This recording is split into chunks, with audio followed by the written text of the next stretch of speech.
Let's be real, we all need to take a break from alcohol. Luckily, Athletic Brewing offers award-winning, great-tasting NA beers for any occasion. Take a break from alcohol with something that tastes great, from their easy-drinking Athletic Light to something a bit more hoppy with Free Wave, or even something dark and bold like All Out. Try Athletic Brewing today by going to unitedwedrink.com/athletic and enjoy free shipping on all orders over $50. That's unitedwedrink.com/athletic. Athletic Brewing. Beer fit for all times.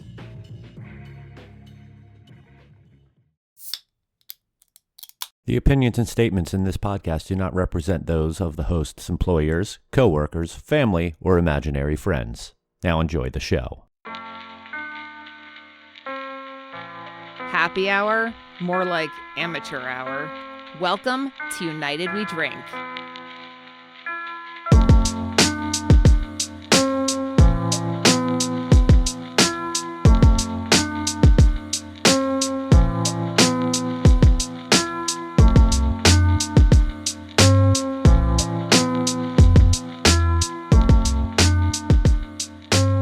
Hello, everyone, and welcome back to another new episode of the United We Drink podcast right here on unitedwedrink.com, as well as Apple Podcasts, Spotify, and wherever fine podcasts are found.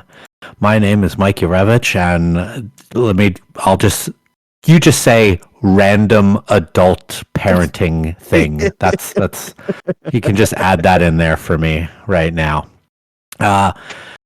Joined today by the guy who missed the episode last time, Tim Johnson. Absolutely. I'm glad that you are the one full-time constant in this entire enterprise, and Kevin and I just kind of come and go as we please. Yes, because Kevin is not here for this episode. While Tim was away on an assignment last episode, Kevin got stuck babysitting someone, and the parents were late showing back up. Totally weird excuse coming from him. Yeah, exactly. Tim, how have you been? Good. Just recovering from COVID, which is fun. Round number 3 for me, but I mean 3 over 4 years. That's not, I guess, the end. This one was pretty mild. It was miserable for about 2 days, and then it was completely fine. A little bit more under the weather today, but that's probably more from staying up way too late at a Halloween function at a brewery last night, and then also getting woken up at 5 a.m. by a 4-year-old that does not understand what the word hungover means. So, not just My kids went to sleep late last night, like for them late, like 8:30, 8:45, and they're like, "Come on, guys, sleep in a little bit," because our normal wake up time during the week is 6:30 to get them going, and one of them got up at 6:40. So technically he did sleep in a little bit. He got up and he walked out the front door, or not the front door. He walked out the door of his bedroom into the hallway, and he was just like, he just kind of stands there, and my wife's like, "You can come," and he's like, pitter pitter pitter patter. Oh God. But then the other one slept till like 7:20. So I was Brilliant. like, why couldn't you have been your brother? But what I always hate is, like, I don't know how your body can sense it when they're absolutely quiet. They don't wake you up. They don't touch you. They're not making noise. But somehow you are dead asleep, but you know somebody is watching you. And then you open up. Have you had that experience yet with the boys? No, because the door to their bedroom sticks, so in order for them to open it, they have to put a lot of effort into it, and it makes a big sound when it's opening. Gotcha. So that wakes us up. But we haven't actually, knock on wood, haven't had any getting up in the middle of the night and walking in like towards us. It's usually just in the morning, like in the time frame of like 6 to 6:30, that they'll do that. Yeah, no, the 4-year-old decided that 5 was a good wake up call for two people who'd been only asleep for maybe 2.5 hours at that point. Managed to get that deferred until about 7, and that wake up call came with turning all the lights on in the room, which was very, very bright, and very unwelcome. Yeah. And I suggested that maybe chloroform soaked rag might be an appropriate breakfast snack for them to have. Not trying to kill them, but maybe just let's just get them back to sleep because somebody tied one on a little too much at a brewery last night. But which is like it's been a long time since that's, and I don't even feel like I drank that much, but I feel like that's just life. yeah. Anytime that you do wake up like feeling that slightly hungover, like I feel like I didn't even drink that much last night. Yeah. Well, yeah, it was that combined with probably that my body still hadn't fully recovered from COVID, so it was probably already off, and I was probably dehydrated, and then also just the lack of, because I didn't sleep well the night before. It was a perfect storm. Yeah, a perfect confluence of all the terrible things to make me feel like garbage. So yeah, no, that was a nice little wake up call. So what are you drinking now? So right now I am drinking. I've had this on the pod before. I've said this several times. Fair State Pills. It is. Yeah. You sent that to me before. Yeah, amazing it is. Beer. It is. You know, we've done Desert Island beers before. Before this was kind of a big thing. This one is definitely on there. I will always have this beer. It's just an easy go-to. German Pills. I really, really enjoy it. But I also have that I'll be drinking throughout the pod. So, friend of United We Drink, Eric Hild, spent last week in Wisconsin at Brees. And so I was fortunate enough to have his beautiful little girl, Maple, the dog, come live with me for a week. And as a thank you, he brought back a Nuclearis sampler pack. So sweet. So I will be having. And by the way, I don't think Spotted Cow is in the sampler pack. So that not that I think that's a bad beer. It's an Moon Man, but not a bad beer. No, it's there's a Pilsner. So neither of their top two beers, huh? Yeah, exactly. There's a Pilsner. There's a Kolsch. What else did I grab? Kid Kolsch. It is the Kid Kolsch. Yep. Oh yeah. Then Totally Naked. I totally forgot about Totally Naked. Oh yeah. Yeah. So I will be having some of those throughout the pod as well. Nice. Yeah, it was great. Mapes is a sweet little girl. And helped keep me company while I work from home with COVID, and so I will very much enjoy drinking these beers. Awesome. How about yourself? I am having just a bit of blood, double IPA from Burial. I ordered some beers of theirs online a couple weeks ago. Got them in the mail or via courier this past week. Got this and a West Coast IPA, and then a silly Imperial Stout with like 7 different ingredients in it to have for my wife's birthday next weekend, because she really likes those big flavorful Imperial Stouts. But this is I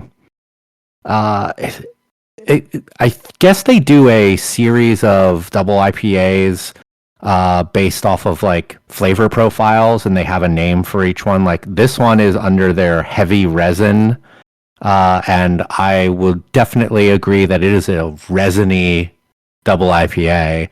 Like it still has like some of those tropical fruit notes that you get from a hazy, but like dank resin, just it sits on your tongue for a good while after having it. It's really, really tasty IPA.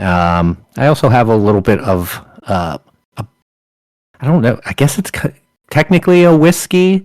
It's from High West, and it is the Cask Collection series. It is a blend of their bourbon and rye that has been aged in Petit Syrah barrel, and Nice. it's very fruity, very like plum and blackberry, but it burns like all hell from being cask strength. So Yeah. it'll, not that I need some extra hair on my chest, but especially because they're going gray, it puts some hair on your chest. I not to backtrack too much, but I do really appreciate that Ellie likes things that are like big and bold and dark and complex and full of taste, because she does not get that from her husband. So she's going to go find that in her beer.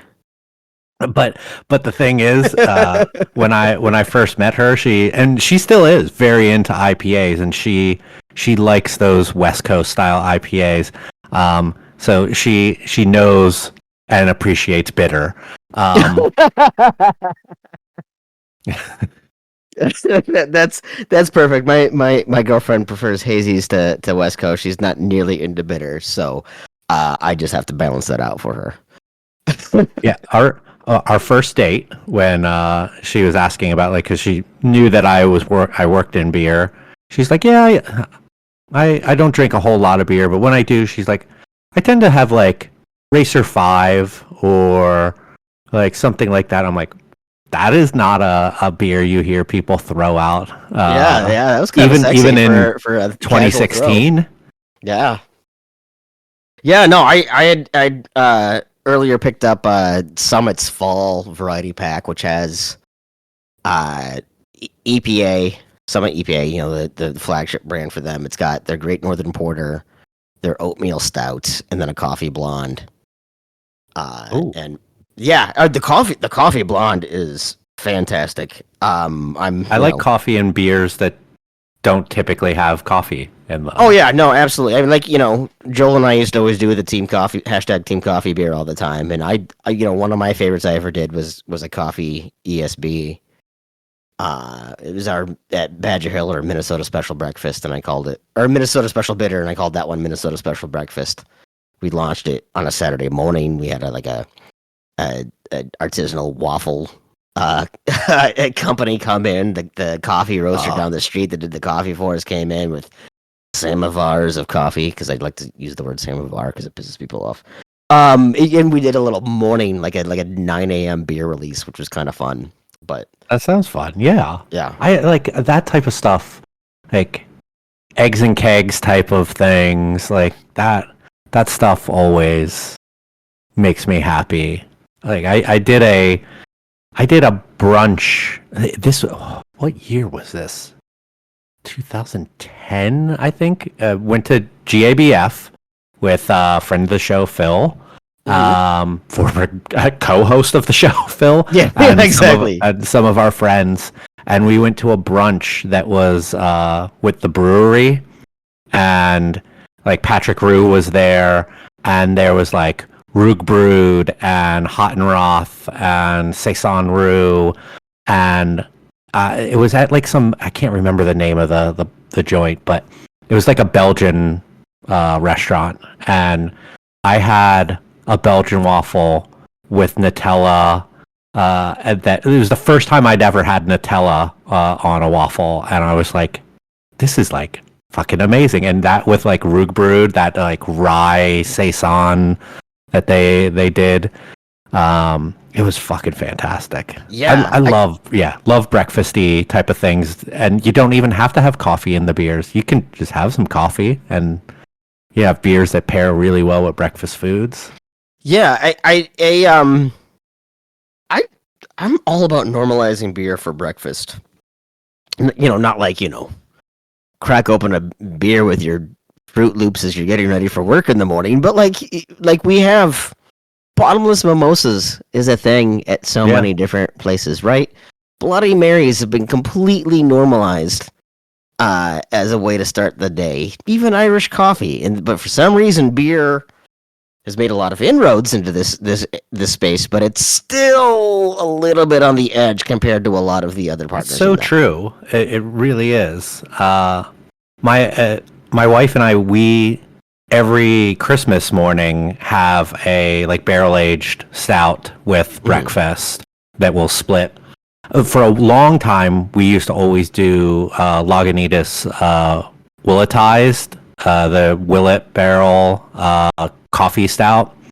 And the last couple of years, the distributor down here has not carried it, so we have not had it. So we've had some different things throughout the years. I think, was it last year? Last year, Hardywood Park put out a gingerbread stout variety pack of like different versions of their gingerbread stout, and we had like the Christmas morning one that was like coffee, cinnamon, ginger, all of that stuff. That was nice. Not a barrel aged version, but I mean, yeah, we like to have a nice big flavorful stout on Christmas morning. I used to always do on Christmas morning was 21st Amendment fireside chat, their winter warmer. Oh, that's probably good. Yeah, that was a beautiful way to start the morning. I really liked that one. Yeah.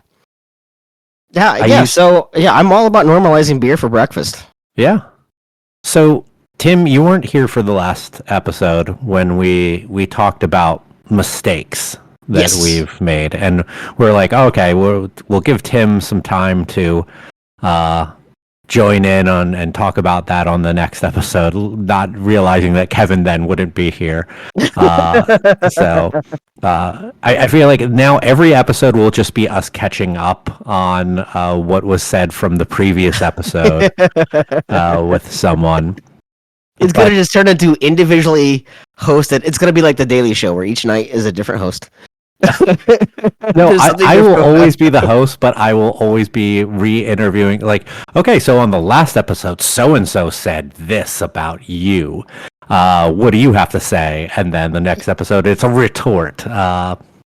Just a whole lot of back and forth. Telephone. You know, we're just going to have one of those. On messing with that.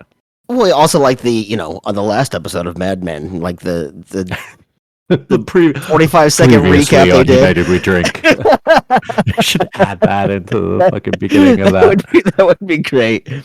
Absolutely. That would mean I'd have to go back to the last episode and find a sound bite that really works for that, and that would mean having to listen to the episode again, and I don't really want to do that because I lived it and edited it. Well, no, it's kind of apropos because I literally had what was this on Friday? Yeah, on Friday. An old coworker of mine. He's relatively new to the brewery he's at now. He's in a brew pub. So he's the only brewer there, really. But so and this is probably something where maybe is a place where I could even go off on a micro rant. Is how a lot of these things that we put into beer, ALDC or biofine or phosphoric or lactic or whatever, a lot of times those bottles look similar. And if you're not paying attention, then you might make the mistake that this other brewer did recently, where he realized that in his barley wine, he accidentally added lactic instead of biofine in his barley wine. He said that to me and as a text, and my response was just fuck. Like, I think I put like 30 U's in there. And I was like, so what are you gonna do? He's like, well, I could dump it, but maybe this. He's like, I've got the tank space. Maybe I should just sit and see how this thing turns out before I dump it. So he was not. He's like, I've had smoother days. And I don't know where he's sourcing either his biofine or his lactic from, but yes, I will say some of these packaging looks similar enough that if you, I mean, I guess, but I mean, it's been a while since I've been in the brewery side of things, but we didn't have lactic. We don't have lactic at Copper Point. We use phosphoric for our mash pH stuff, but at First Brewery we definitely had lactic, and I always remember those being in clear bottles where our biofine comes in an opaque blue container. Yep, they've got some that are opaque blue, some that are opaque white. But I guess it depends on the supplier and the the distributor on what they're selling to. Because I mean, there's so many different fining agents out there too. But, I've seen biofine in opaque white, and I've seen lactic in opaque white. I would agree. Usually, it's like a translucent, maybe not necessarily clear, but obviously, like you can see liquid sloshing around. But the liquid itself looks basically the same. Yeah. Once you pour that into we use a corny keg for our finings. Like you pour that into the keg, and you're like, it just looks like liquid, like any other liquid, just in there. Yeah, so I thought that was really apropos for him to send that. I was like, I want to follow up on this. Oh, I know. I've already told him. Well, because when he said, he's like, the first thing I was going to do right away was dump it, and he's like, but I don't need the tank. I mean, it's already a barley wine. I was going to let it sit. He's like, worst case scenario, I just kind of see how it plays out. And maybe there's something I can... obviously, it's not going to be the beer he intended, but it's also not a recipe. Did he take a pH reading afterwards to see if it, impacted the pH, that quickly? I did not ask him that. I should have. I was too busy more... You should have texted me this when it happened, Tim, and be like, do you have any questions for my friend? I should have. He's doing an AMA with me right now, and I tell you what, if we get a follow up, maybe I'll have him come on the pod and we can talk about that as a follow up. He has a really interesting brewing career anyway. He worked for what is their name in Bloomington, Indiana? They do teddy bear kisses. They do Upland. Upland, yeah. So he was at Upland.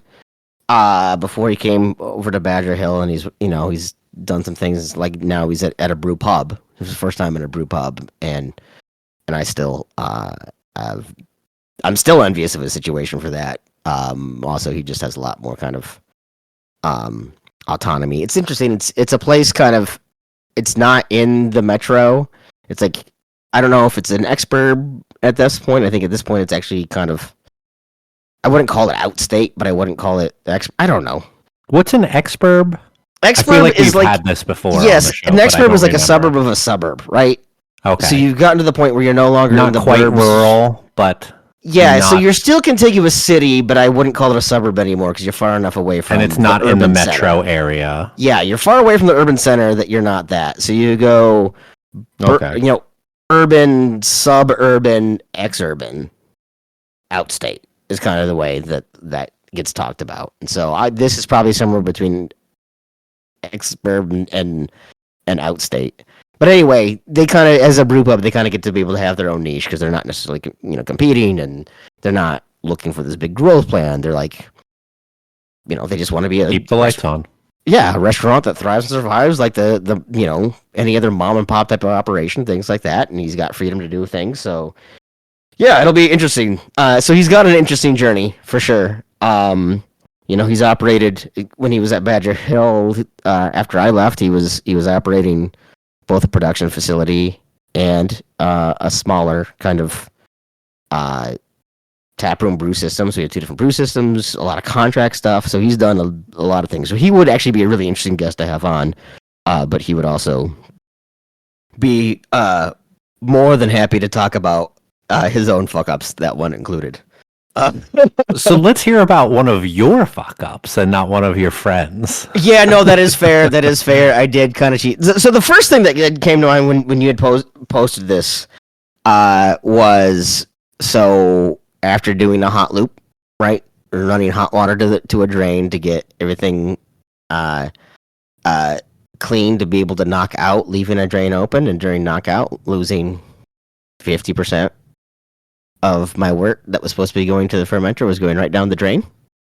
Oh, so like the one that, like the story of someone else that I told. Yeah, exactly. Yes, exactly. But you caught yours.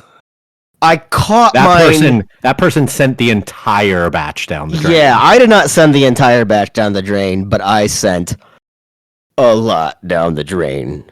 Like a lot down the drain. And thankfully, again, this was on like a multi-turn brew, right? So it's not like, hey, 30 barrels are completely gone and nothing else. This was supposed to be 30 barrels of a 60 barrel. I think it was a 60 barrel. And maybe that 60 barrel batch was more like 40 barrels, which was still not from a dollar standpoint, especially when you're trying to keep on top of distribution, keep on top of all these things, where you know how it is, where like you already find yourself chasing your tail.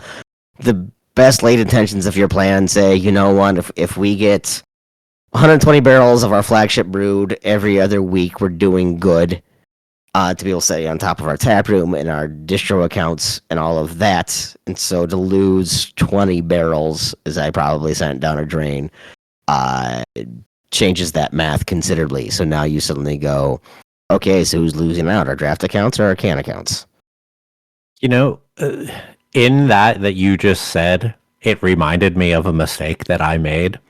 And this mistake was solely because I put a lot of faith in my boss and trusted him, and me also being very green to the industry. This obviously, going back to the first brewery, is me creating hop contracts that were way bigger than what we actually needed, because my boss told me this is how much we're going to be making per week of these beers, so we need to have these hops. I'm like, okay, so math.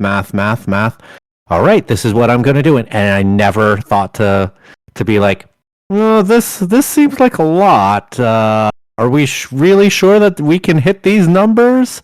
Nope. I just was like, okay, yeah, all right. Give me 1,000 pounds of Columbus, and give me this of Sterling, and give me that of. I fucking contracted Sterling. That was not one that I would necessarily think off the top of my head. But seriously, I had the same thing. I had like contracted EKG.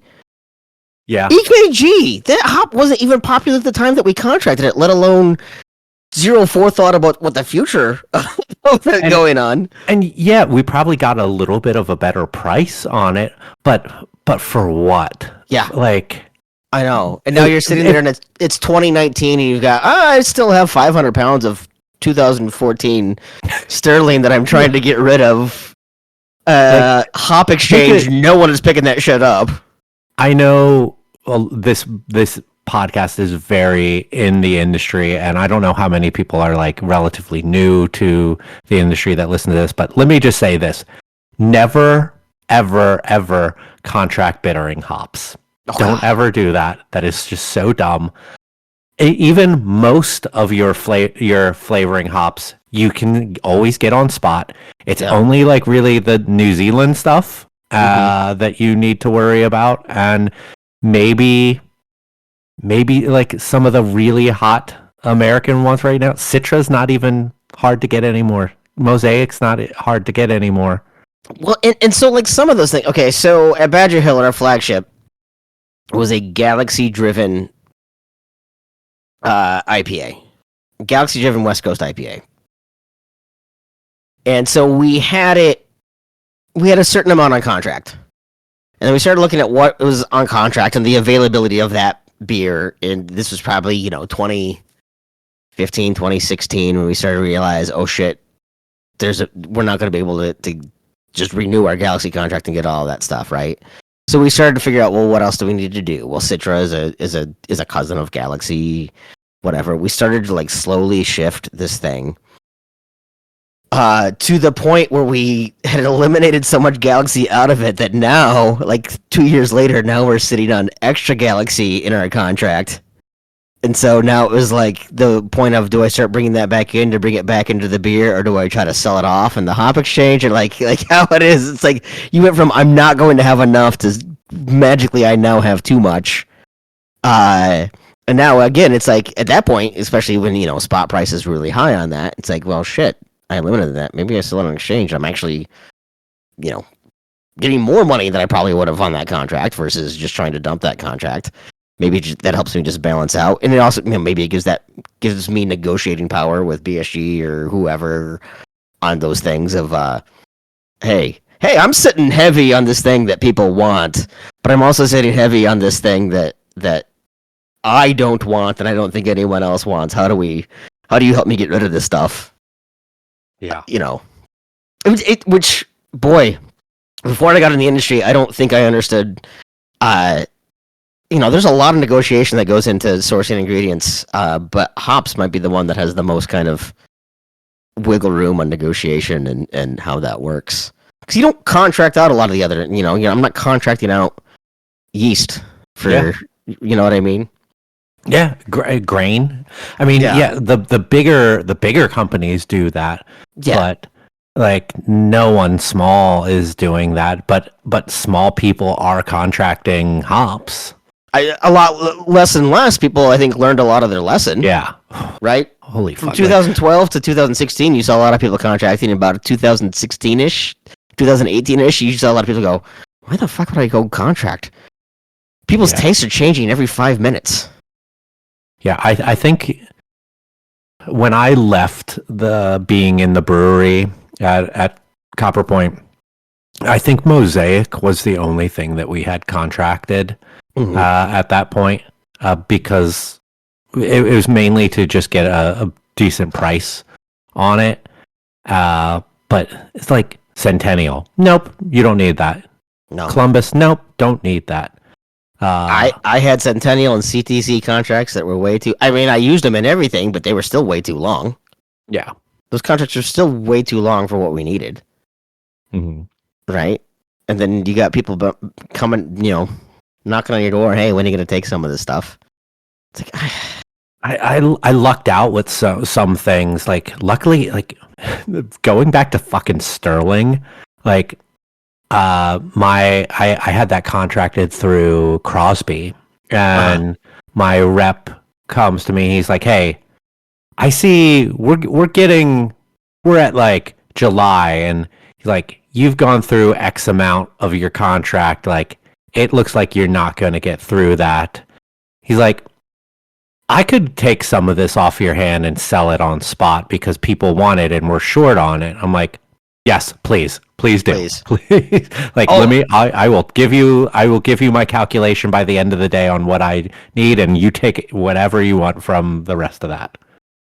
Yeah. No, but there was like, CTZ. It's like, no, we're not going to take that back from you. Oh yeah. I know. Those CTZ contracts were so dumb. Oh no. This is a good one. I didn't even think about when you're talking about brewery mistakes. Is just hops.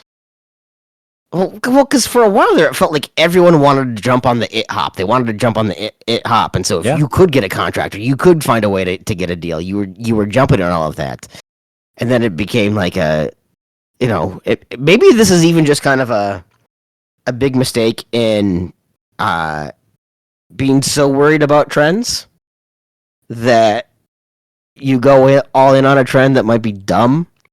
I always wonder, like, was there one guy who thought that his flagship was going to be a brute IPA?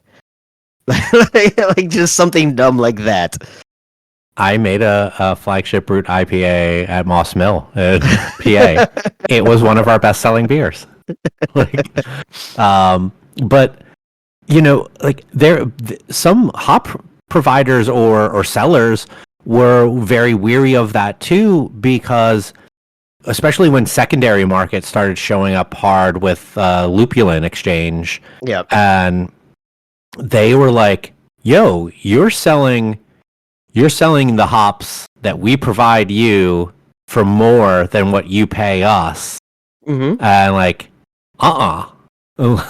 So I remember. I always wondered about that. Like I don't want to say price gouging, but it almost felt like, I could see how that would be like competitively awkward.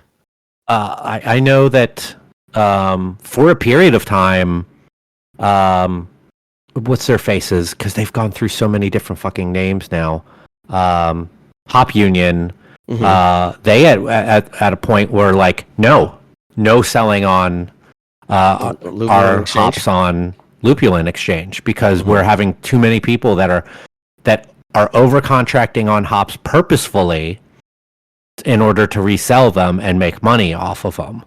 Well, yeah, it's sort of like a futures market, like trading. Yeah. At that point, it almost became more like a Wall Street type of exchange. I'd be lying if I said I didn't get some higher prices on Citra than what my contracts had in them, but I was also trying to make up for some of the loss that I had in like putting CTZ down to like $2 a pound in order to get it gone. Tell you what, I found a way to put CTZ in everything. You want to find someone who used CTZ as a dry hop in a lot of things. I was sneaking that into a lot of things to get in there. CTZ is not a bad, like, it's a really good overall hop. Like, I say no, it's not a bad hop. It's just not like everyone's go-to on a dry hop. But if you've got like 3 or 4 hops in your dry hop, you're like, oh, you know what? I can add 22 pounds in there. Well, wait, do you have any standing NDA with Stone for the beer that you made for them? I am certain that I have that. There's no arrogant bastard concerns at this point. Yeah. Okay. It's always been the belief that the dry hopping on Arrogant Bastard was very heavy CTZ. Is that true? Boy. I'm trying to remember what that was.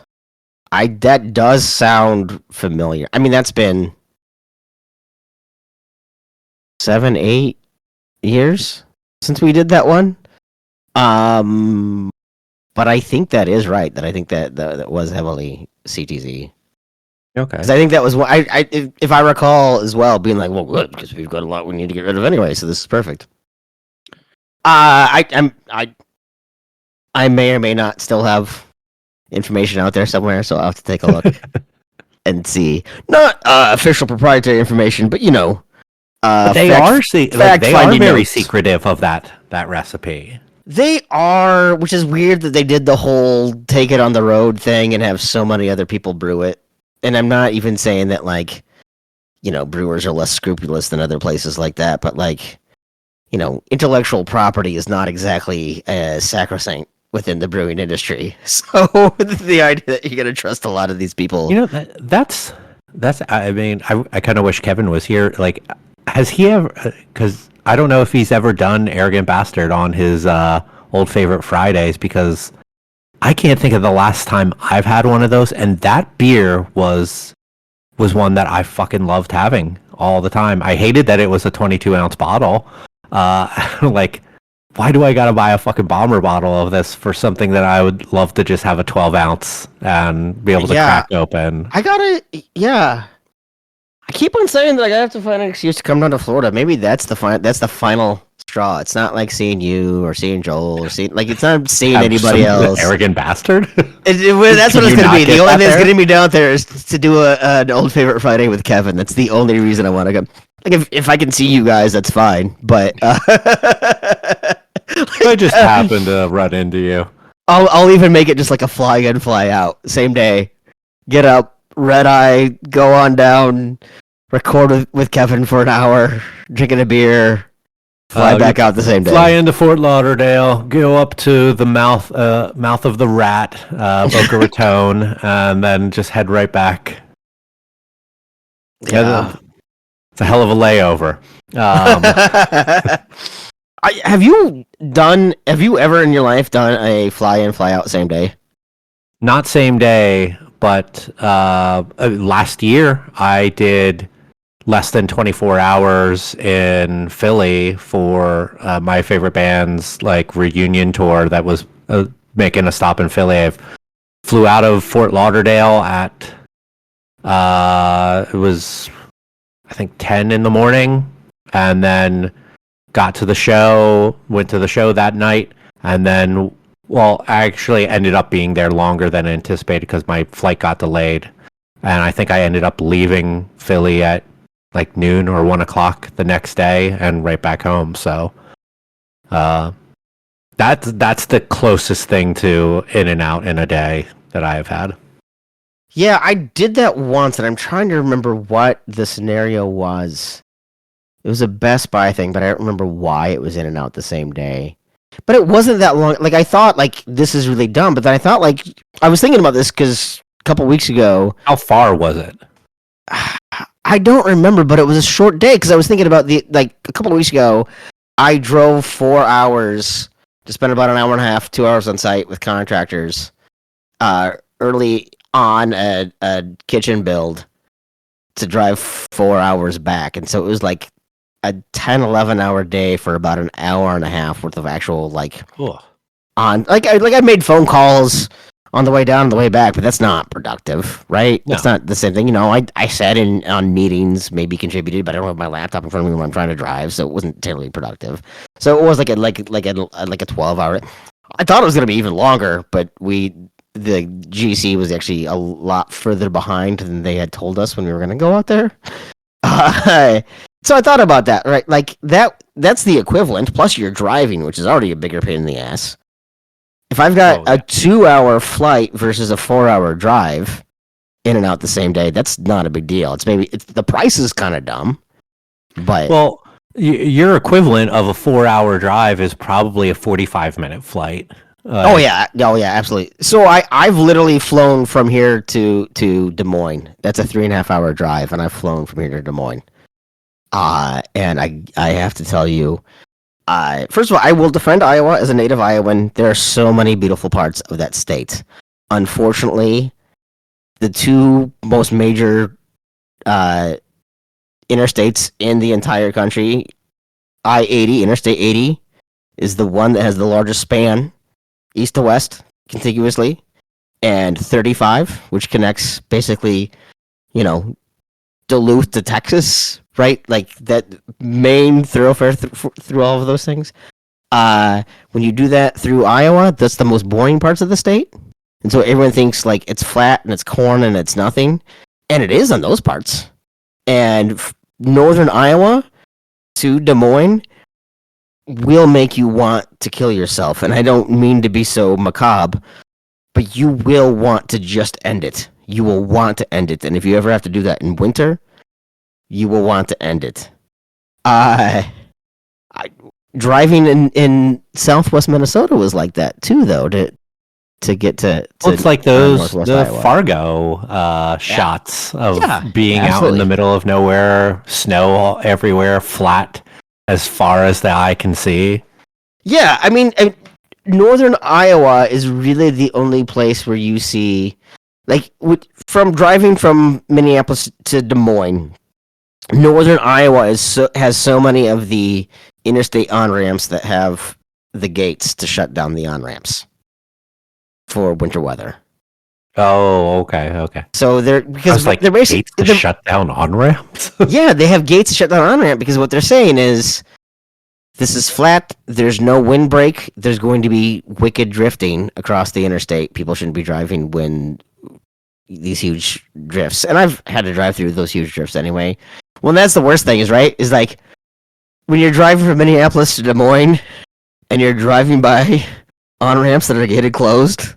And it's like literally they're saying, hey, you shouldn't be driving on here, but since you drove from north of where they said you shouldn't be driving and you have to get to south of where they say it's okay to drive, like it's like you still have to go through all of that nightmare. So yeah. Sounds like a very passive-aggressive way of saying, go back. Yeah, absolutely. I don't know, man. Minnesota, every time you enter Minnesota, like every place you enter Minnesota, they have like this great landscaped, like, 3-dimensional brick and stone and whatever, welcome to Minnesota sign. And Iowa has just like an aluminum sign that is like nothing. It's like, hey, you're in Iowa now. If it even has that, even they're like, yeah.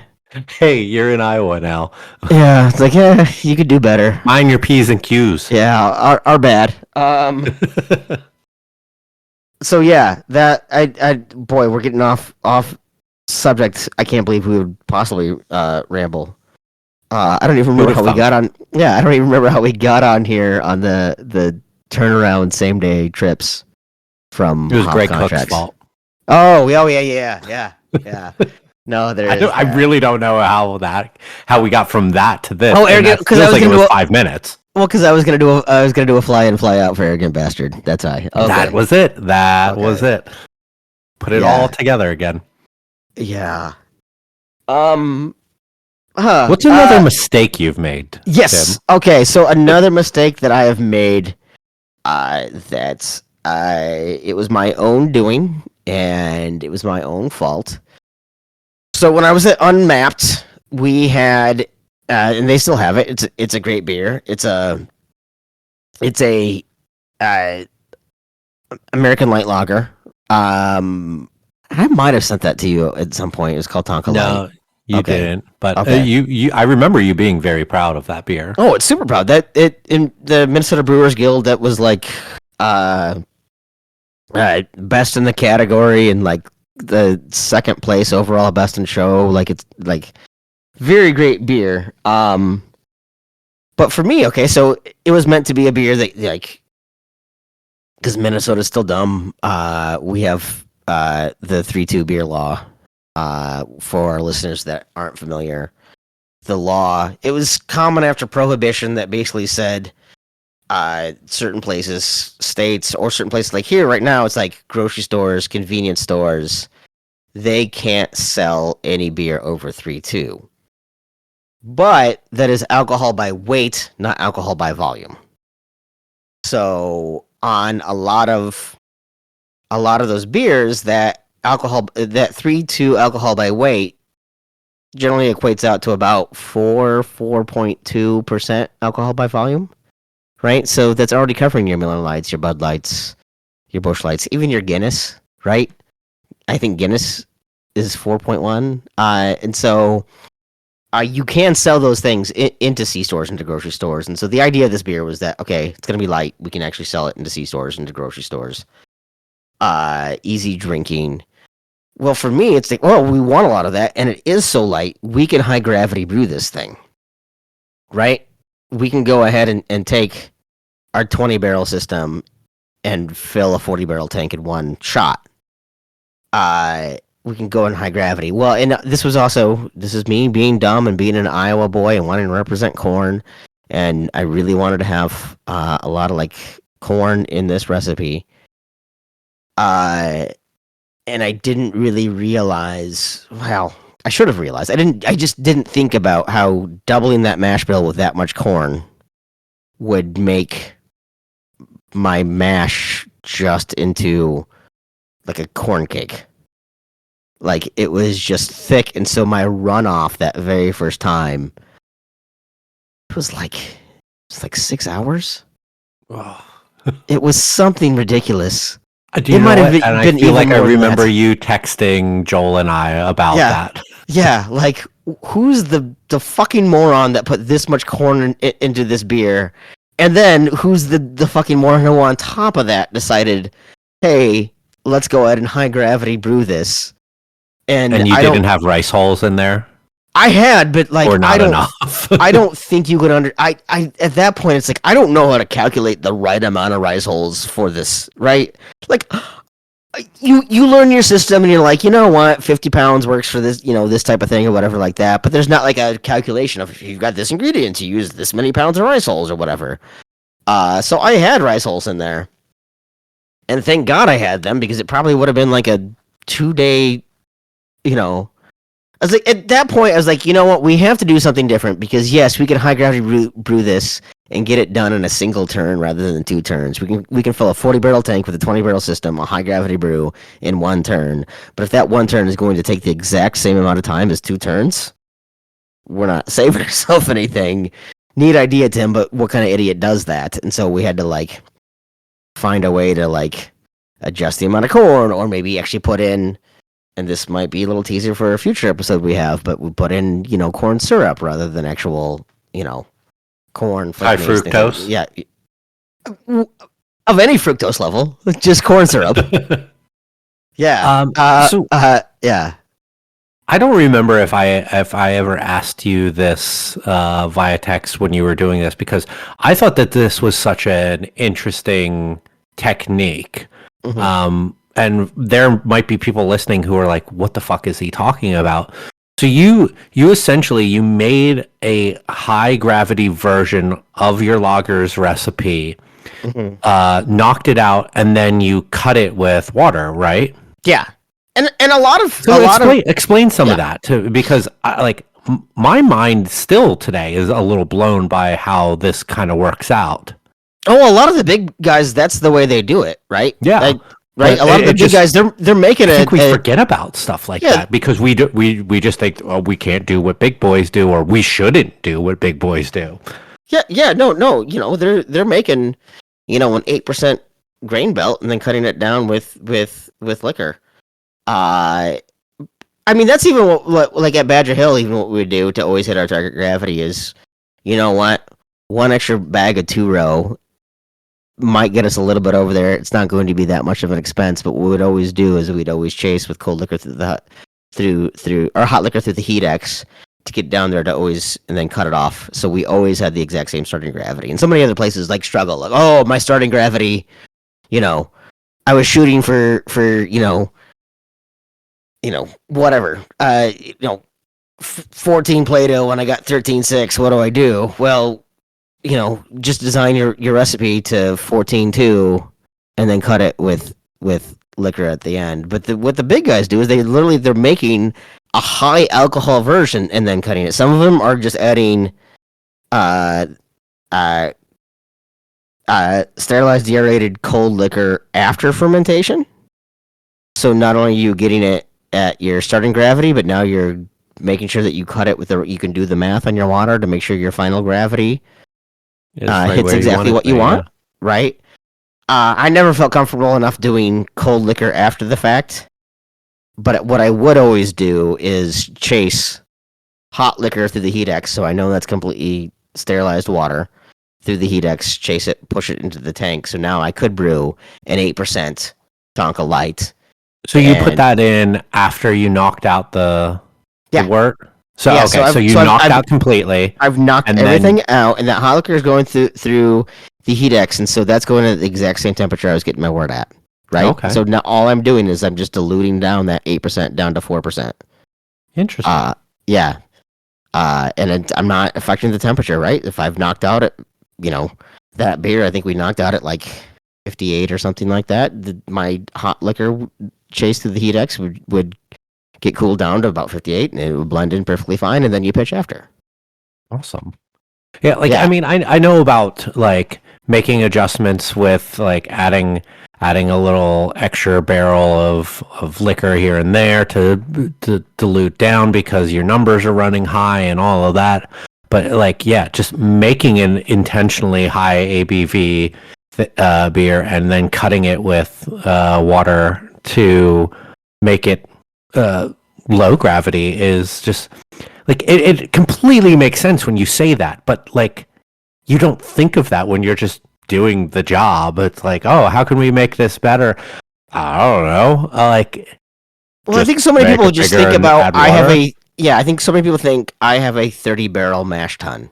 Well, 30-barrel mash tun means fuck all if this beer requires X pounds of grain and this one requires Y pounds of grain, right?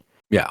That, your 30-barrel kettle doesn't matter the rest of it, right? Maybe your boil time is there. But my point is, that isn't the difference. But we've all, as brewers, done a mash where it's like, holy shit, that mash in was really quick, and mash tun I've seen systems where the mash tun is larger than the rest of the system. Like they might have a 45-barrel mash tun and then 30-barrel kettle because of doing stuff like that, like having really big grain bills on, maybe they're really big on those imperial stouts and they need that extra room for it. Well, and at Badger Hill, when Chase and I were designing the second system, right? So they had that first system, and then when we were expanding, we designed that second system. So we went from a 20-barrel to a 30-barrel.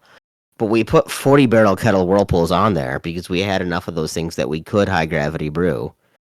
Because that 30-barrel mash tun could get us 40 barrels worth of wort to boil, and we could even do it that way. So we oversized our kettles.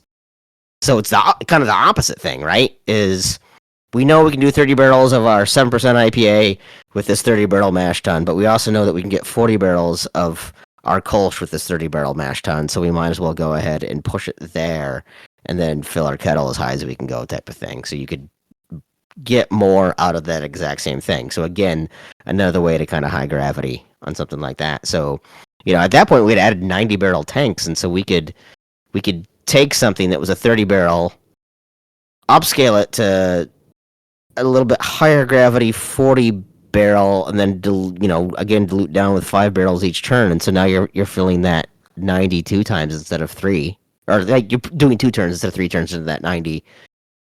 Even just with that little difference, and you don't have to do a full, double batch to do it. You can do it through having that oversized kettle and having the cutting with liquor. It's an interesting concept that I like I said, I think all the big guys look at all the small guys and be like, duh, I don't understand why you're not doing it. But for all the small guys, especially all the guys that came up like through homebrewing, that's definitely not something you ever think of from that end. Right. Yeah. And if you haven't had experience on the other end, it's an interesting concept. That there's ego that plays into it. Like, I want to do it the right way, the way the fucking Germans and the Belgians. And you know what? They do the exact same fucking thing. All the Belgians. You know why there's so many different levels of Belgian beer? Exact same reason. Same. It's the same batch. It's just different runnings or different dilutions or different whatever. Right. The English, same thing. Right. I either diluted it or I didn't. Like, that's diluting your works is a trick as old as time, but people don't think about it like that. So yeah, it is a neat thing, but it did become a big mistake for me when I didn't think to right size my recipe to a point where it was just a bunch of corn that turned into almost cement. That was an existing brand that you decided to change the way that it was being brewed, or was this from the ground up beer? This was an existing brand. Okay. So when we first did this, we were only doing 20 barrels at a time, right? And then it became popular, and so we started doing 40 barrels at a time. And we were trying to figure out a lot of, like, how do we become more efficient? And I was like, well, we've got some of these things that we're putting into a 40 barrel tank, and we're doing 2 turns. We could just get it down to 1 turn and save ourselves a brew cycle. Now we've got a brewer free to do another turn tomorrow. The guy that takes turn 2 on I was talking about this with Eric just this weekend, because he was supposed to pick up maple on Friday, and then he's like, oh, I got a late brew on Friday. I'm not I won't get done until super late. And I'm like, that's fine. I'd love having her here. Come by on Saturday or whatever. But like, a lot of these brewers don't want to brew until 9 at night, and then it throws off your whole schedule on these small places when you have multiple turns going into a tank. A lot of these places that are like 1 turn equals 1 tank. Yeah. But a lot of other places you have a 20 barrel system and a couple of 40s and a couple of 60s. Maybe you have 4 20s, 2 40s and a 60. And so some of those are going to be 2 turns in a day. Some of them are going to, we used to even do 2 turns in one day and then 1 the next day.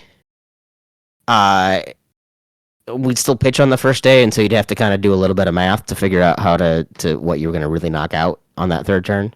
We did that at our first brewery. We had a couple. We were a 15 barrel brewery with 15s, 30s, and 60s, and a couple of our 60s were not full 60s. Like, they were 60 to the tippy top. So we got kind of fucked with them. So we were doing 3 turns into them and making them essentially 45s. Yeah, and you could do a heavy 45 where you're probably putting 50 in there and still feel like you've got plenty of headspace. We were doing like double IPAs into exactly. Yeah. Right, and so then if you're gonna have like this big robust blow off, you don't have to worry about that shit too. Yeah. I'm open one of these beers and I realized that I left my bottle open over there. Over there. Yeah. As the visual medium. As the listener can see me. I will be right back. Da-da-da-da. Da-da-da-da-da-da. Da-da-da-da-da-da-da-da. Okay, I'm not gonna just make music for that entire time that he is gone. So you're just gonna hear me kind of try to make words sound a little bit longer than what they actually are in order to fill some space. Because who really wants to hear me talk about like my kids much longer? I'm out of beer. I'm out of whiskey. I'm drinking some sparkling water because typically the show would be over soonish. But who knows? Who really knows where this is all going? I mean, there he is. He is back. He's putting in his headphones now. He didn't even hear anything that I said through all of that. So yeah, I tried to do the like one of the Price is Right little jingles in there, and then very quickly realized like that's a terrible thing to do to fill time. And I don't think he's actually he's either listening to me and ignoring me, or he just decided not to say anything in response to that. Oh, so I didn't realize that I had my microphone on mute when I got up to go away. So I was actually acknowledging you. I just wasn't acknowledging you to a point where you could hear it. But you know, you have two small boys, so there's an awful lot where you're probably used to talking what you think is into a void. This weekend was soul crushing to me. At point, we did a no pants potty training day yesterday. That worked very well with one and not so well with the other. And they also didn't nap during that day, so they were by. So my wife went out around like 11 in the morning. She had an appointment to get a tattoo done, and then she was doing a Costco run. So she was gone for a few hours.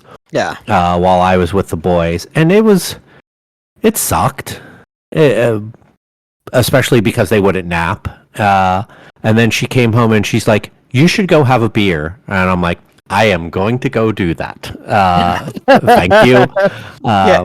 So, when you say a, like, how loose is that term, a beer? well, I mean, I got one full size beer and a 4 ounce of a barrel aged beer along with it that I had side by side, and then one rock of crack. I'll have one. One what? one crack, please?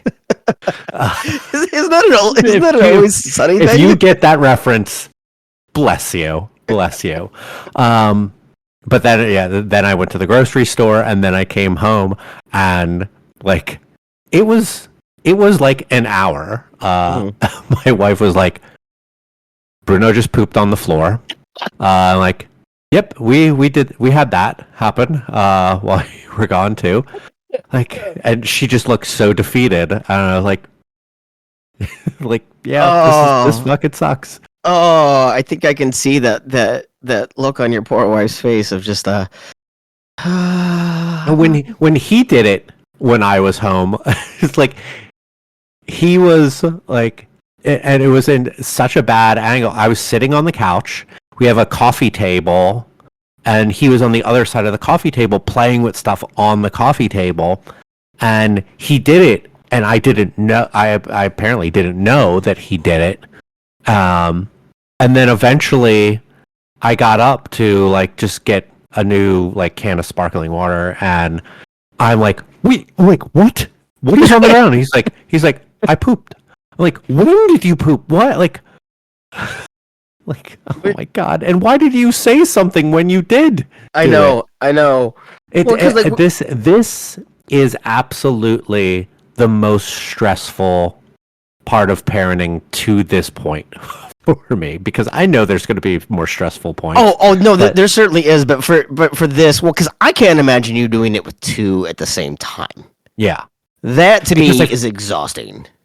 I feel like when one seems to be grasping on a little more, the other one drops off, and then it's like, oh my god, like then when that one starts picking back up, like okay, you're doing well again, and then the other one stops again. Oh like, yeah. This has been going because we've even had to take a pause on this is now the parenting United We Parent podcast. Like I don't need to be talking about my kids. United Why We Drink.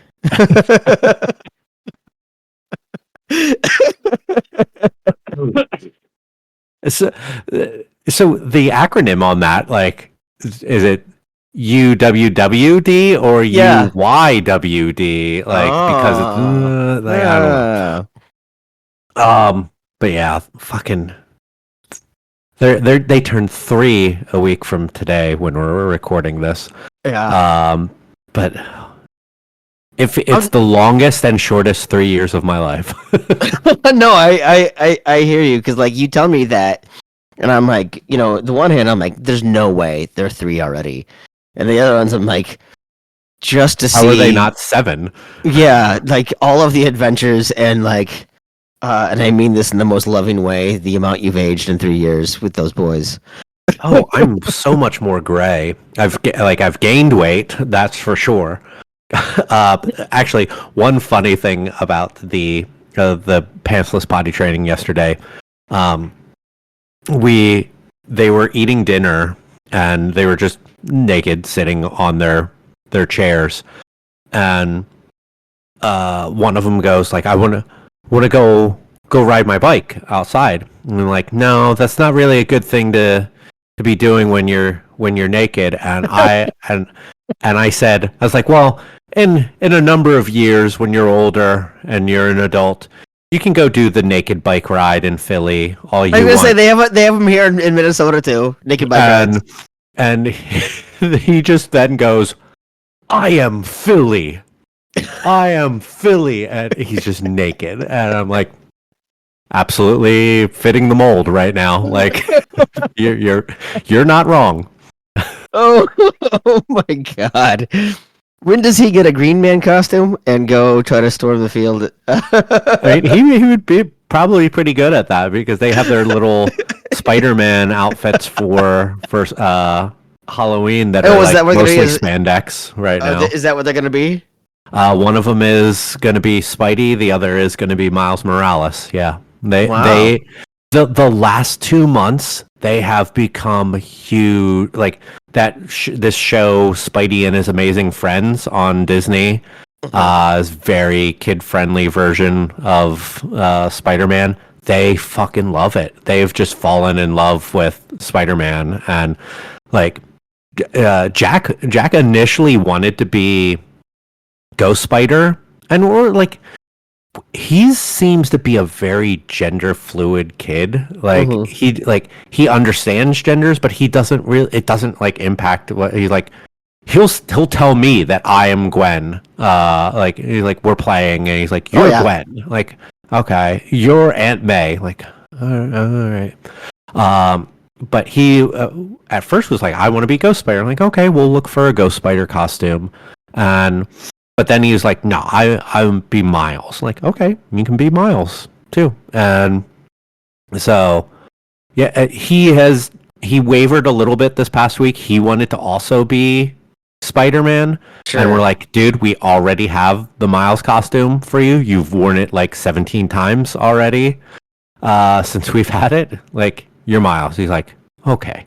Like, can't believe that worked because you're very, very opinionated. But so was it Captain Kirk where the evil Captain Kirk was Captain Kirk with a goatee? Yes. I see. That's what you should do with your boys. Some year is just give one of them a goatee. Just give one of them a goatee, and they're just alter egos of each other. I mean, they look very different. Like if you see them enough, like they are two very different looking kids. Like you can tell they're related. like people will see us and they'll be like at the park and be like, "Are they twins?" And like, yeah, they are. Like, okay, like they definitely look related, but they don't look exactly alike. Like, yeah, I mean, they're fraternal twins. They don't need to look alike. They're For sure. the majority of twins. Yeah. But still, I mean, I've got cousins that look like my brothers. My dad, all of his brothers, all of our cousins, we look like because we all look like my grandpa. Like more so than like actual twins I know. So,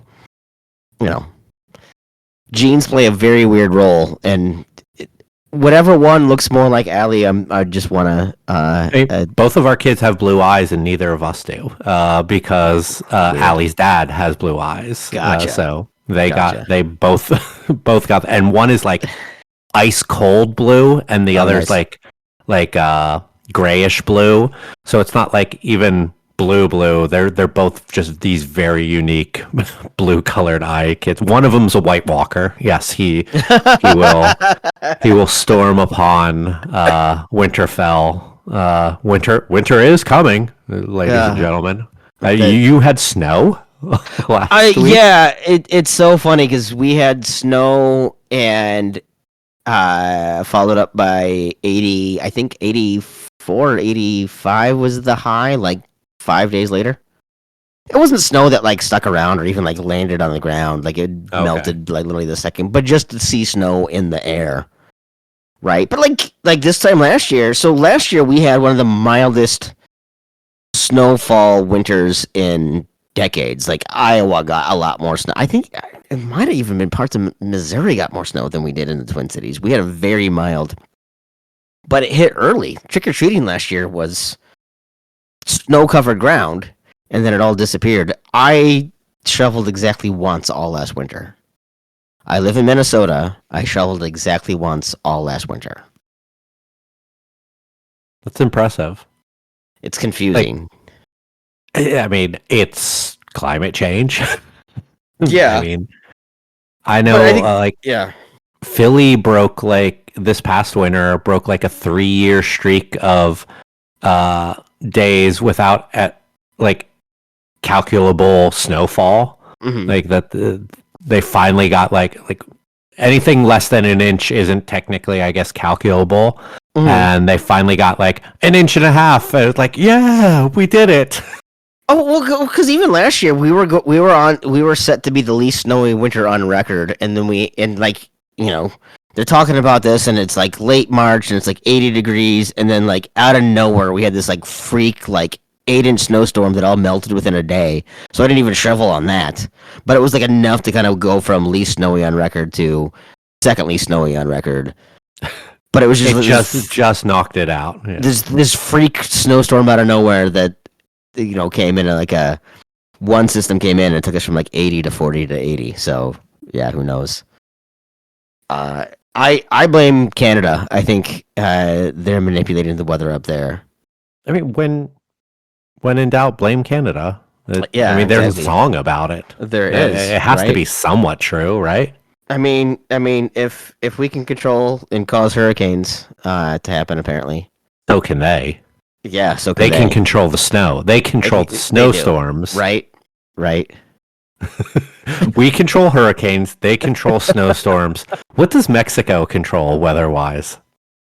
Humidity? Yep. Probably, yes, exactly. Oh, God. Thanks, Mexico. This is why we're really going to give it to South Florida this year. Yeah, exactly. God, that's funny. I gotta say, I feel like this. I mean, every summer sucks.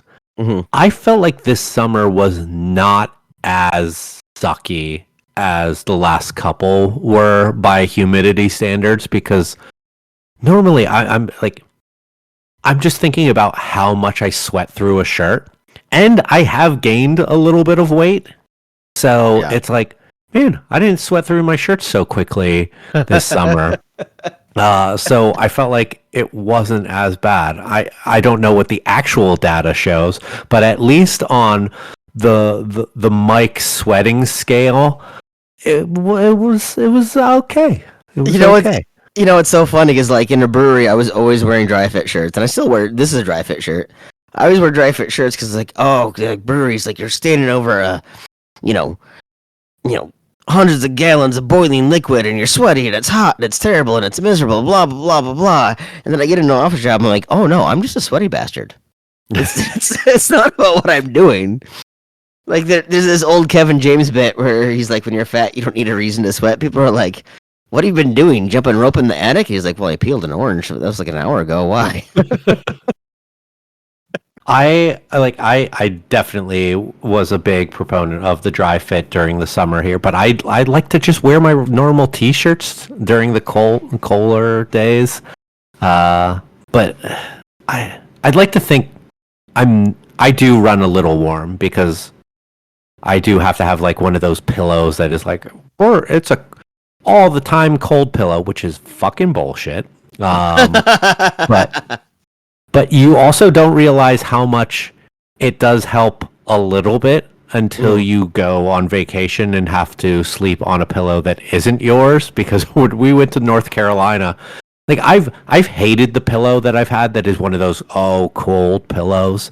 Because I'm like, it's not.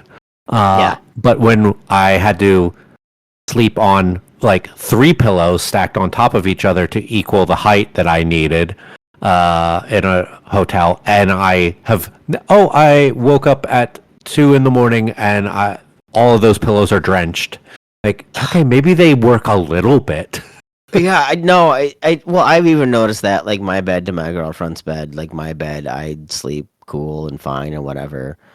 But like her house might be slightly warmer, but if it's even like 1 degree or 2, like I just wake up so hot and like drenched in sweat. And I'm like, what is going on? Like, why is it such a sauna? But I'm just a sweaty bastard, regardless. Also, Minnesota loves their saunas. Yes. You guys have them installed in your backyards. we do. I thought you were gonna say Minnesota loves our My Pillows. That's right. He is from up there, right? Oh yeah, their original like headquarters was across the parking lot from Badger Hill. And then I also recently, on a way back from a work trip, stopped at the Hardee's, where the FBI served him papers while he was at a Hardee's drive-thru in Mankato. So I've got a couple of local angles on Mike Lindell. But yes, also I have friends with saunas in the backyard, and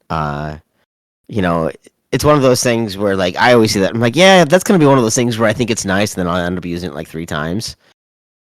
But like my friend Yurt, he used to have a hot tub in his old house, and I was like, when he got the hot tub, I'm like, you're only gonna use it like 3 times. Bullshit! I was over there all the time. I was literally like inviting myself over just to be able to use that hot tub. Like I'd like, I was like, hey, what do you do tonight? I don't have any plans, by the way. Just saying. You want to go tubbing? Yeah, exactly. Oh yeah. No, I plenty of bad mistake in a hot tub, but oh yeah, the saunas as well. We say it's because we're Scandinavian, but it's really just because we're, cold. The same people who I now get it, because I know I pointed this out to you before, looking at like real estate in Minneapolis. It's like so many detached back garages, the alley garages, the detached, and I'm like yo, that must fucking suck in the winter. They park in the garage, they get out, they have a little sauna, and then they go get their shit and get back in the house. Yeah, I know. You are right though. The detached garage thing is bullshit here. It's also because like we get 3 feet of snow, and then where are you supposed to put that snow from your driveway? Like you can't just plow it out into the alley, because now you're still not going to be able to get out of that alley. And in Minneapolis, they're not going to plow that alley for 6 hours. In St. Paul, I don't even think they'd do that. I think you have to hire a service for that shit. So I don't know. It's dumb, but I do like the idea of putting a sauna. Actually, you should just do like a sauna tunnel from the garage to the house. So you don't even have to go through anything. Oh yeah. You get a little schwitz on. Yes, absolutely. Look, I'm gonna be sweaty anyway. I was outside, so I was bundled up in like 3 billion things. And the second I walk into my house, now all of a sudden I went from freezing cold to sweating my balls off until I take my 7 layers off. So you might as well have a transition area. United we sauna. United we sweat. There we go. Right? Well, I mean, if we're gonna have hot tub mead, we need to have a sauna drink now too. Sauna sours? What are you gonna drink at a sauna? Barley wine. Sauna barley wine all the time. Well, I mean, if Chris's barley wine with lactic acid turns out is a sour barley wine, I think we might both be right. You might be onto something. It's the cool new trend. Trend was one other thing I did want to talk about as a big mistake in brewing. That was denying trends, particularly when it came to hazy IPA, right? Yeah, I mentioned that one too. Yeah. Yeah, because I wanted to kind of tag on to that because one of my still to this day all-time favorite beers that I made was a hoppy wheat. And I refused to call it a hazy IPA. It was a hazy IPA, and it would fucking kick ass as a hazy IPA recipe to this day. It was juicy. It was, full mouthfeel. It was so many of these things. It had a nice stable haze, but it wasn't like. It was stable haze without being like this weird sludgy turbid that so many of these things are. This nice kind of thick, almost marine-like head. Like everything about it was what that should have been, and I was just too goddamn stubborn to call that thing a hazy IPA. And so that hoppy wheat sold like shit. And I guarantee you, had I just backed off and called that thing released it a second time and rebranded it as a hazy IPA, it would have flown off of the shelves. I was really happy with that beer,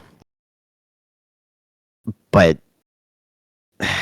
Man, like as much as I used to always say, and I've said this a billion times on this podcast, I used to tell my brewers, brew what you want. That's called home brewing. We're here to sell to a consumer. But that was one that I don't know, for whatever reason, I was a huge hypocrite about, and I wish I would have embraced some of those trends earlier. There's a brewery here that they're a haze factory for all intents and purposes, and they're very good at it. They have 2 locations. They at least on the surface seem to be doing fairly well. That's where I went and had my beer yesterday. Didn't have a hazy. Had a dark lager and an imperial stout.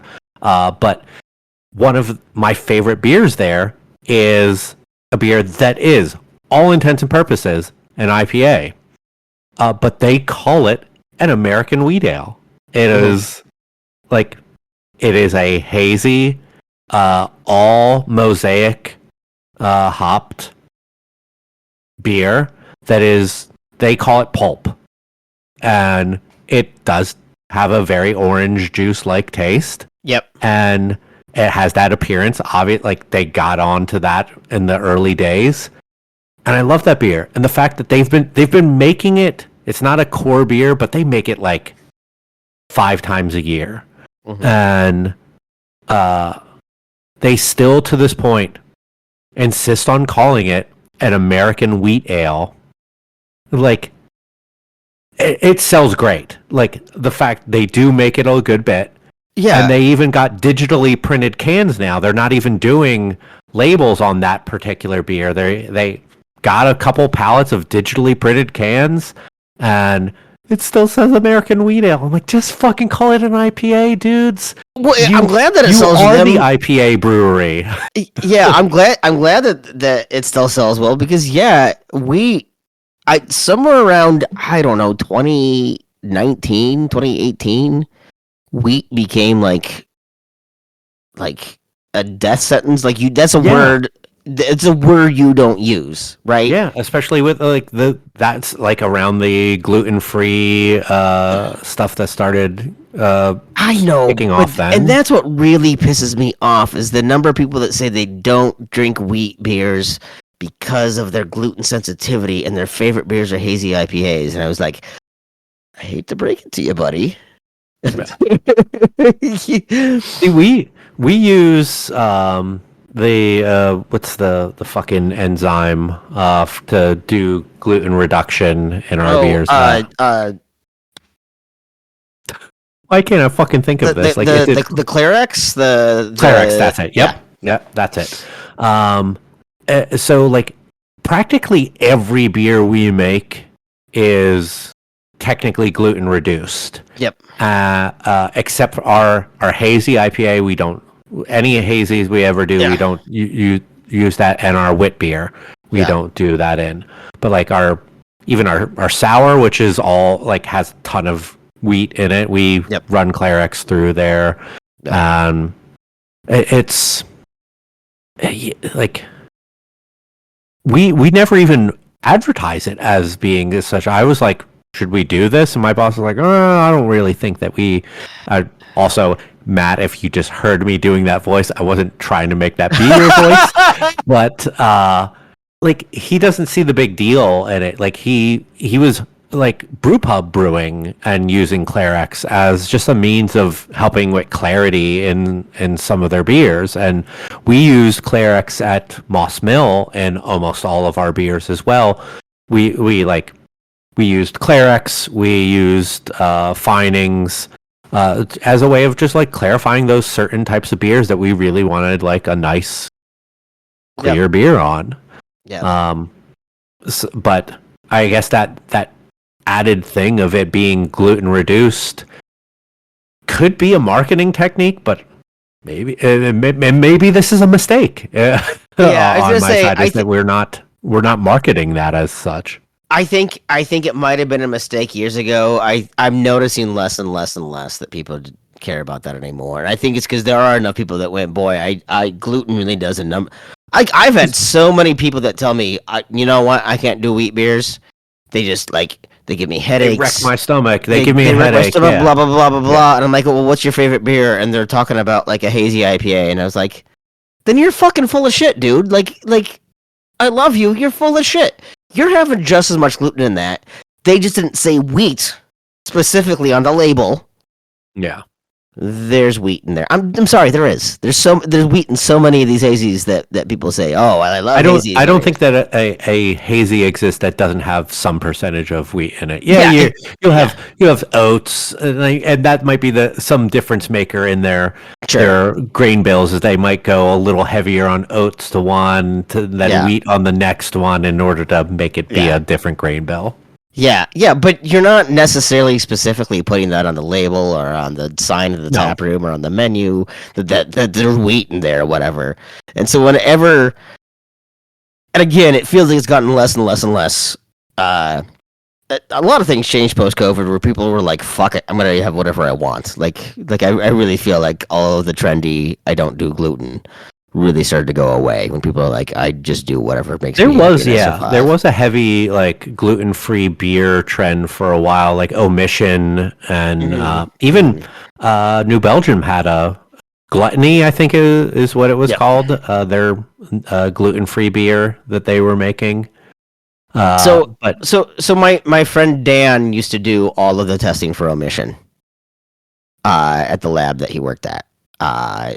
He would have been a really good guy to have on during that time to talk about that, because he always also talked about that as bullshit, right? Like the amount of beers that said that they were like those breweries that are all like 100% gluten free, no gluten comes into this facility, we're 100% gluten free.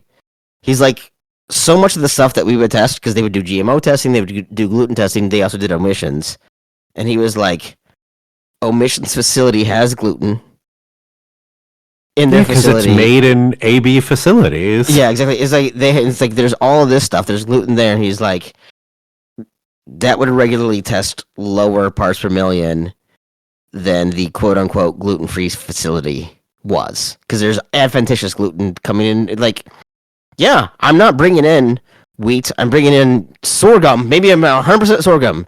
You know where that sorghum is getting sourced? Probably a place that also sourced wheat. Yeah. Probably shared the same container, right? Like there's more kind of cross contamination and adventitious gluten that comes in all these other places. But like that's where the FDA gets so many things backwards, right? Is it like if it was produced without gluten containing ingredients that are by nature gluten containing, then you get to call it gluten free. If they once contained gluten and you removed it, you have to call it gluten reduced. But the gluten reduced often have lower parts per billion of gluten than the naturally gluten free ones do. That's insane. But people don't do that. And so celiac is in my family, right? My sister, before she was diagnosed with celiac, had like issues with anemia. They thought she had all these other allergies. It wasn't nearly as popular. My aunt is celiac. So I understand that it is a very real, impactful thing. But you also had a lot of people that said gluten was their problem when it wasn't, right? Oh, man. You also when I had drink people who had problems that doctors were saying, gluten's your problem. Try Yeah. taking that out. Yeah. And it really wasn't. Yeah, absolutely. But certainly it's like, boy, when I drink like 3 wheat beers, I have a headache and my stomach sucks. Yeah, because you were drinking 3 beers. Like, you're drinking alcohol. Like, there's a billion other things that are going on there. You don't get to blame the gluten on there. And again, absolutely real thing. But during that time, wheat beer became the enemy, and you couldn't sell something called a wheat beer for the longest time. And I wish I would have called that beer, that hoppy wheat. I wish I would have called that a hazy IPA. It would have taken off so much better. It would have stayed around so much longer. I mean, there were literally people that were like,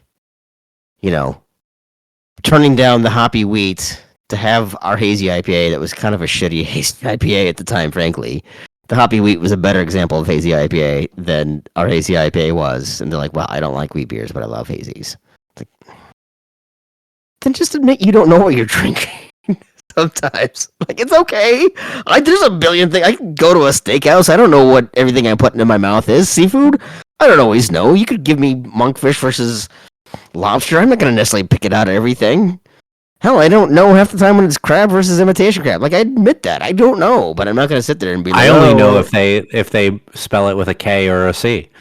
Walleye or Xander? I don't know. I'm not that... Yes, I know. I should be preferring one over the other. I don't know. I admit that. That's fine. Yeah. But I also wouldn't go into a place that was just honest with me and said, this is Xander, not Walleye. And I'd be like, well, then I don't know. I should not want that. No, like if I'm going to get the same flavor, the same taste, let's do it.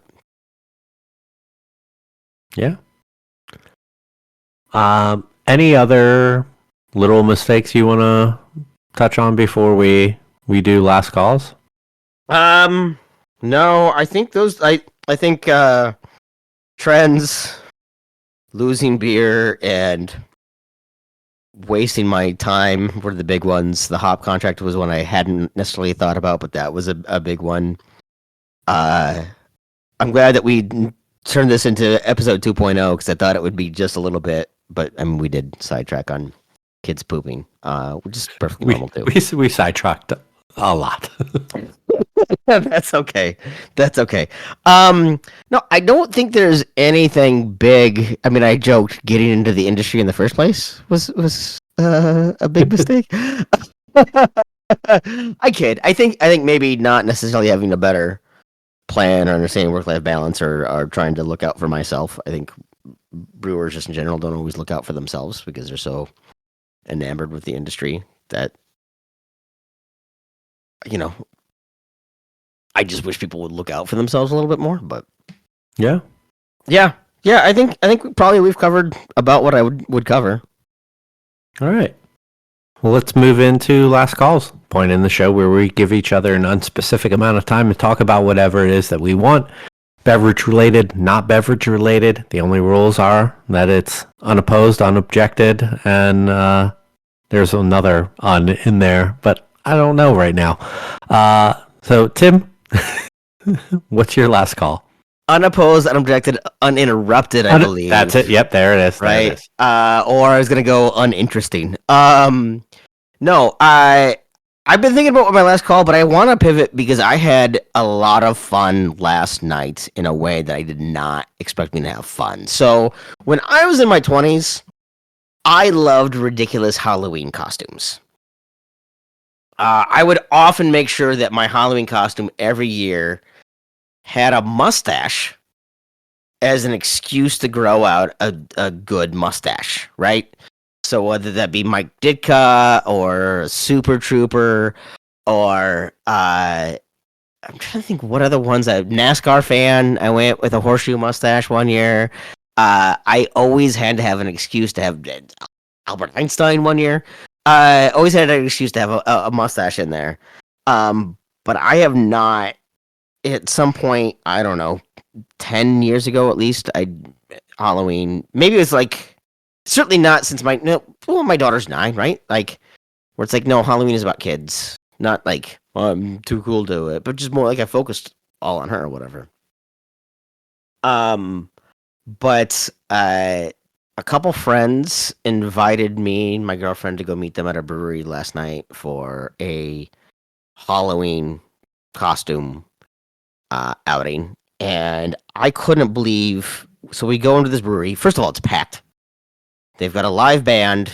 Like the guitar player was dressed as a nun. Another one was like a Supreme Court, like an old time like House of Lords with the white powdered wig type of thing. It was amazing. But I would say 95% of the people at this brewery were in costumes.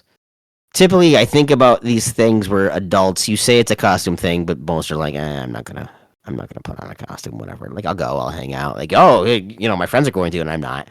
Like, everyone was in a costume, and they were all really elaborate.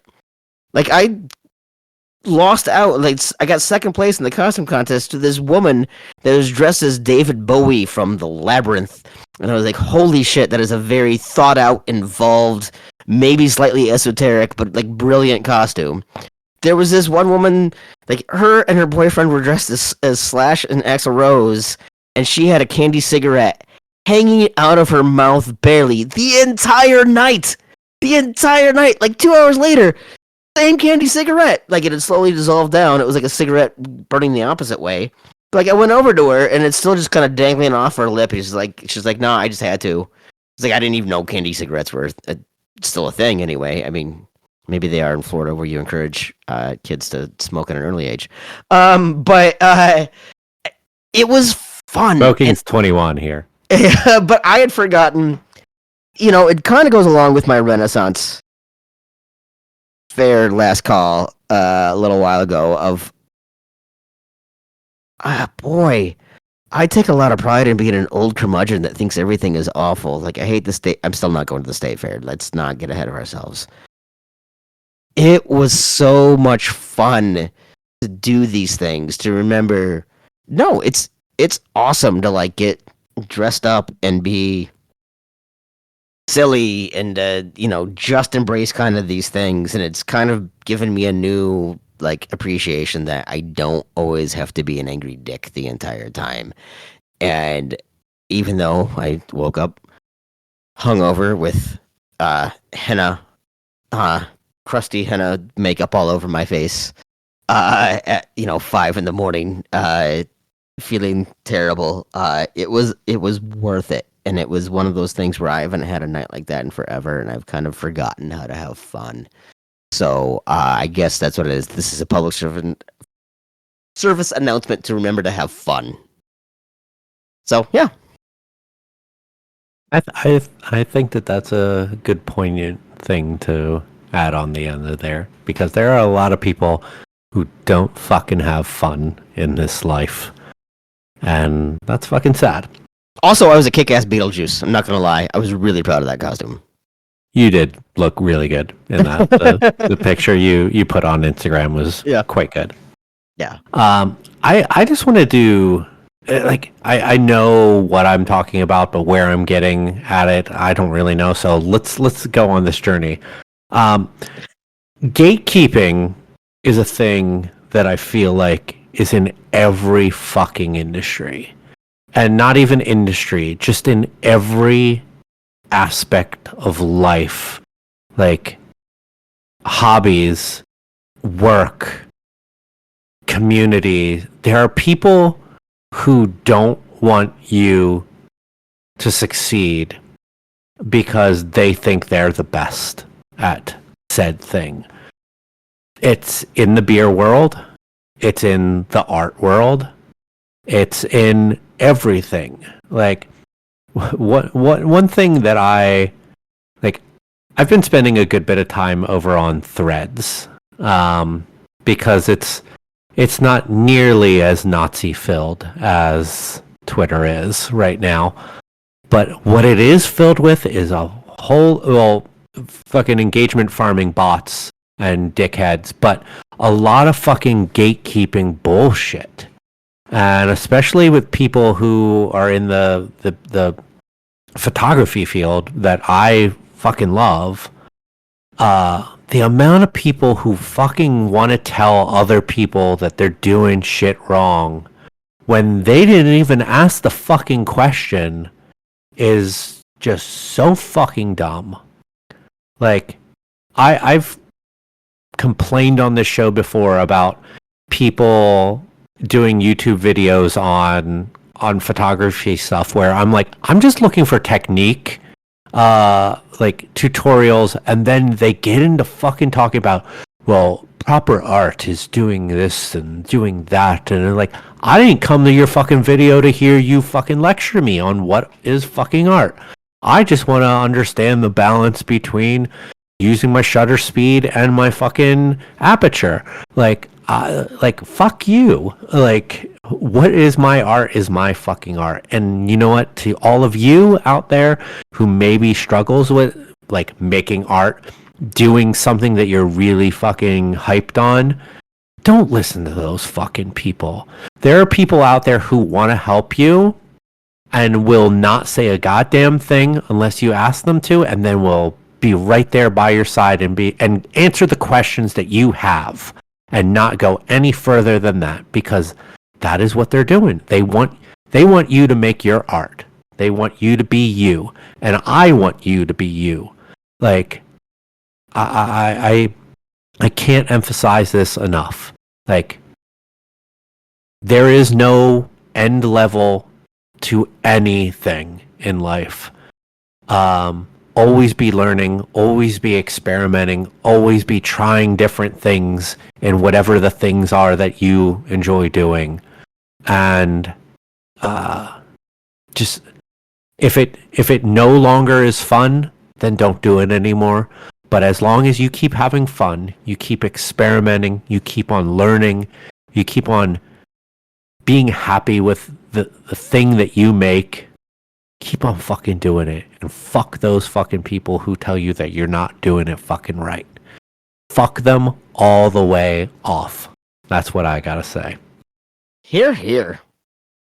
You want to plug anything, Tim? I don't have anything, I think, to plug. Honestly, here's what I wanted to say. So it's somebody else's podcast, but it really is kind of important to me. They've reached a first year anniversary. It was also one originally hosted by a friend of ours who passed away just less than a year ago.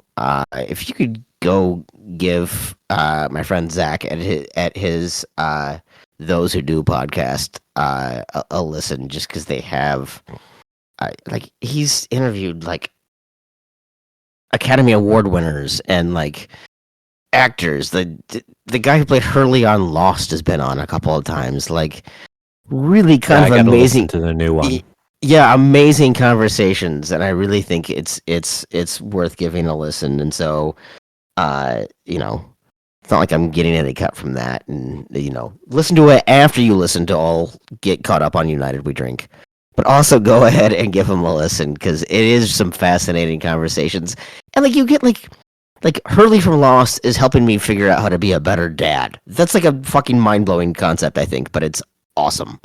That's it's not about, hey, tell me more about your experience on Lost. It's more just hey, how do you navigate life? It's kind of a fun thing. So that would be the thing that I think I want to plug this week. Yeah, that's a really fun show. I like the fact that I don't even remember how long it took to get into talking to you when you were on that show about beer. Uh-huh. The thing that was the main topic, it was talking about your life, your childhood, your upbringing, and I love that it is truly getting to know the person over necessarily the for all intents and purposes the character. Yeah.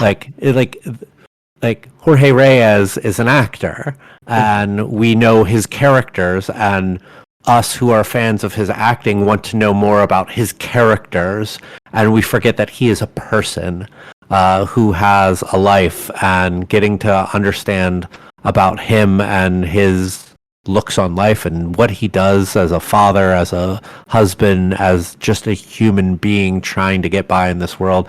I feel like those are things that are often overlooked in storytelling and podcasting, and I really do appreciate that show for doing that and being a space for that. Awesome. So what are you gonna plug? I like that. What I just said there. I'll leave that at that. I will double plug those who do, and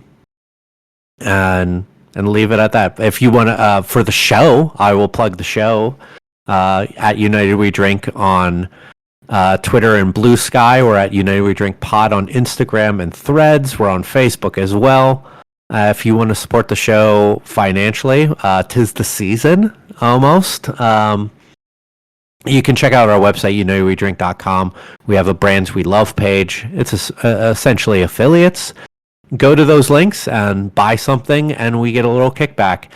There is Advent calendars are becoming a big thing now during the holiday season. Go over there. Flavier is up on there, and they have awesome different options for boozy advent calendars if you want to do something like that.